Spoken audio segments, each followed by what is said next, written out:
The internet has been around for a very long time, and of course things have been created inside of it that I wish weren't. But today I am taking a look at one of the weirder communities online called the Kins. When I was in middle school, I do remember very clearly some people wearing tails to school, and they were not the most normal people around. The earliest record of the kin community can be traced back to the early to mid 2000s during the rise of the MySpace era and the introduction of the scene subculture. The scene subculture can be a video by itself, but they gave way to the first examples of a kin. It was then when the world was introduced to the very first uwu, followed by some raw XDs and some asterisk growls. After a while, some members of the scene subculture created another subculture. This one involved being a wolf, drawing wolves, howling like a wolf, and even wearing ears and tails to school. And for the record, this stuff was super cringy.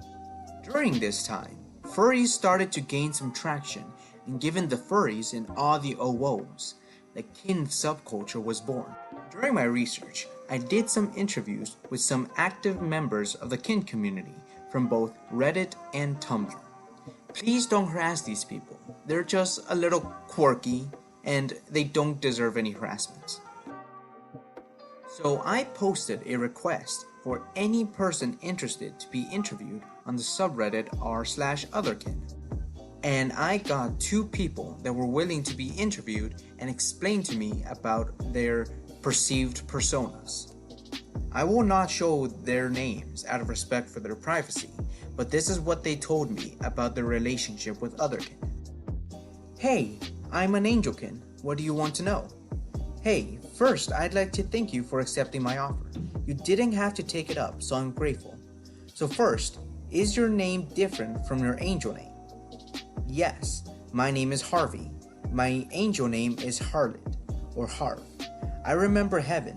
Heaven is blue. My patron, Francis, says he remembers a mother's love. Like Saint Francis of Assisi? He may well be. He is a young man of 25 with a great affinity for animals, but immortal names are not for me to know.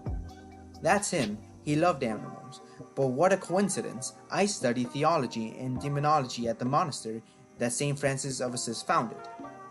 For some context, I do study theology at the local Saint Francis of Assisi monastery. Oh wow, I'm glad you're using me as a resource. Yeah, that's awesome. So what else can you tell me you remember? I'm a fallen angel. I fell into a nursing home where I was charged with the sins of a mortal man. Harvey. Magic tricks. The devil's work. I replaced his magic coin with a yellow ball, and he said he was gimped. So who is he that you're referring to? A mortal man named Harvey Dent. He was in purgatory. Okay, so you're an angel that fought against the archangels in the heavenly civil war, correct? No, I'm a descendant. This is embarrassing, but I'm part fairy. This is where I started to sort of iffy. Okay, so by the sound of it, it's safe to assume you follow a Judeo-Christian faith, correct? Yes, and fairies sin. The blood mixed when I fell. So how does the fairy come into play? His blood binds me to this earth. I will never rise again. So you won't go to heaven? No, I'm afraid not. I will be an earthly soldier for God. So with your Otherkin story, do you see yourself ridiculed by others? No, I don't get ridiculed. Most people respect my belief.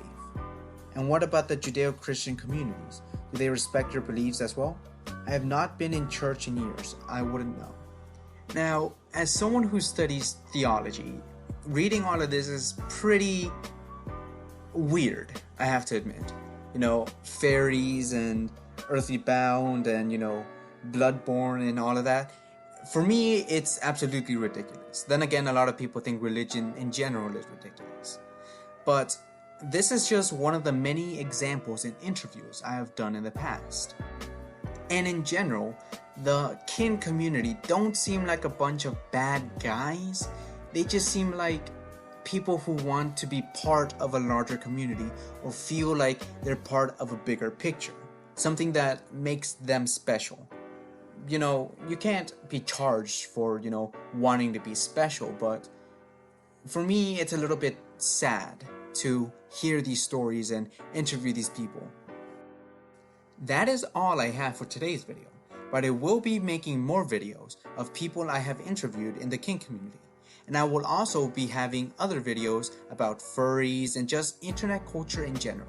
So be sure to watch out for that.